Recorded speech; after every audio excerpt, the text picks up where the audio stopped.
दादा आज पाथरी नगर परिषद समोर आपण उपोषणाला बसलेले काय त्याच्यामध्ये ती मागणी काय कशाबद्दल?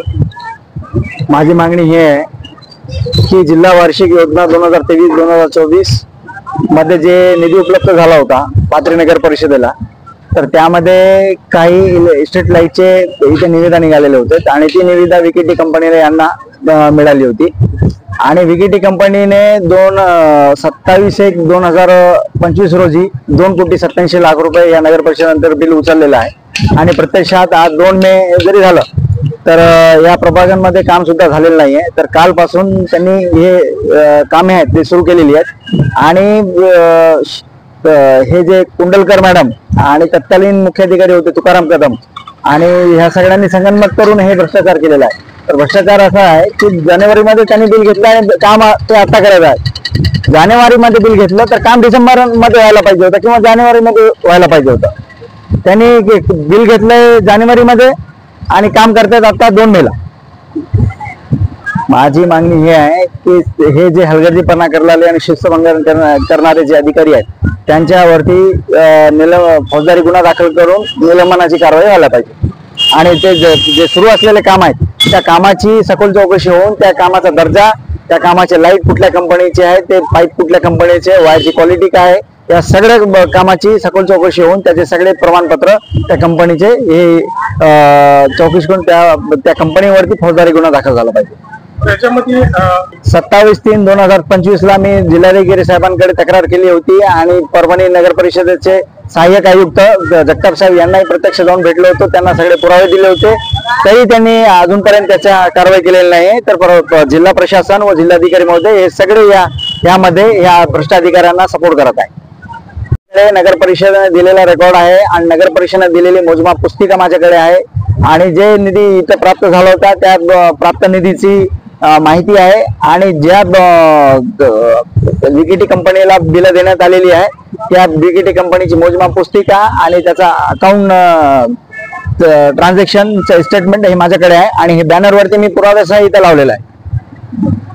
आपण आरोप करत आहात त्याच्यामध्ये भ्रष्टाचार झाला, नेमका भ्रष्टाचार म्हणजे कसं झालेला आहे? भ्रष्टाचार म्हणजे बाबा कॉलनी प्रभाग नंबर 4 मध्ये 34 पोल बसवायचे होते, त्या ठिकाणी 24च पोल बसवलेले आहेत। नामदेव नगर मध्ये 34 पोल बसवायचे, त्या ठिकाणी 22च पोल बसवलेले आहेत।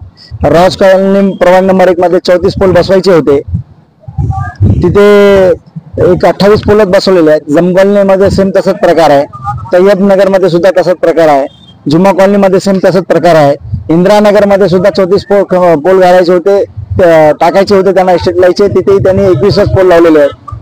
तर कब्रस्तान सारख्या ठिकाणी जेव्हा माणूस झाल्याच्या नंतर त्याला शेवटचं तिथं जावं लागतं, तर अशा ठिकाणी सुद्धा त्यांनी भ्रष्टाचार केलेला आहे। ज्या कब्रस्तानमध्ये उमर फारूक मस्जिद कब्रस्तान, मदिना मस्जिद कब्रस्तान, जुम्मा मस्जिद कब्रस्तान, शाही इस्माईल खादरी कब्रस्तान या ठिकाणी सुद्धा 34 पोल लावायचे होते, त्या ठिकाणी 9, 10, 11 काही ठिकाणी 14 असे पोल लावलेले आहेत आणि आज 2 मे तारखेला ते कोंडलकर मॅडम स्वतः व्हिजिट करून तिथे त्या कामाची पाहणी करता ते आता त्यांनी फाउंडेशनचे काम सुरू केलेले आणि वायरिंगचे काम सुरू केलेले आहे आणि वीज चोरी करून MSCB मार्फत त्यांना अंडरग्राउंड केबल करून ते स्ट्रीट रोड पोल चालू करायचे होते। तर माझा वीज मंडळाला सुद्धा हे आक्षेप आहे की आपण सुद्धा तिथे स्पॉट पंचनामा करून या विकेटी कंपनीवर आणि नगर परिषद वीज खात्याअंतर्गत गुन्हा दाखल करून घेणे, हे वीज चोरीचा सुद्धा प्रकार त्यांनी केलेला आहे।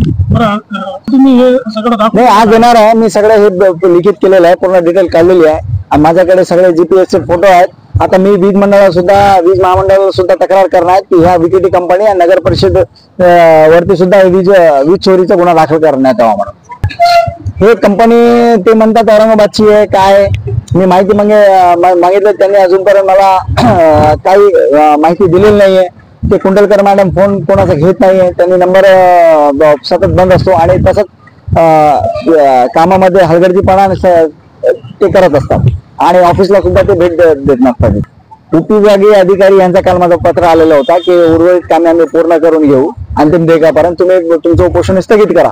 मी म्हटलं उपोषण स्थगित कसं करणार, जेव्हा मी उपोषणात बसलो तेव्हा तुम्हाला जाग आली आणि उर्वरित कामे आता तुम्ही करून घेतायत। माझं म्हणणं स्पष्ट आहे की 27 जानेवारीमध्ये तुम्ही ह्या कॉन्ट्रॅक्टरला देतात आणि कामे मे मध्ये करतात, इतक्या कुठे ना कुठे एखाद्या मिंदे गटातील राजकीय नेत्याचा ह्या अधिकारावरती दबाव आहे आणि हे इथले नगर परिषदचे जे अधिकारी आहेत ते सगळ्या त्या मिंदे गटातील नेत्याच्या दबावाखाली काम करतात ते सगळे.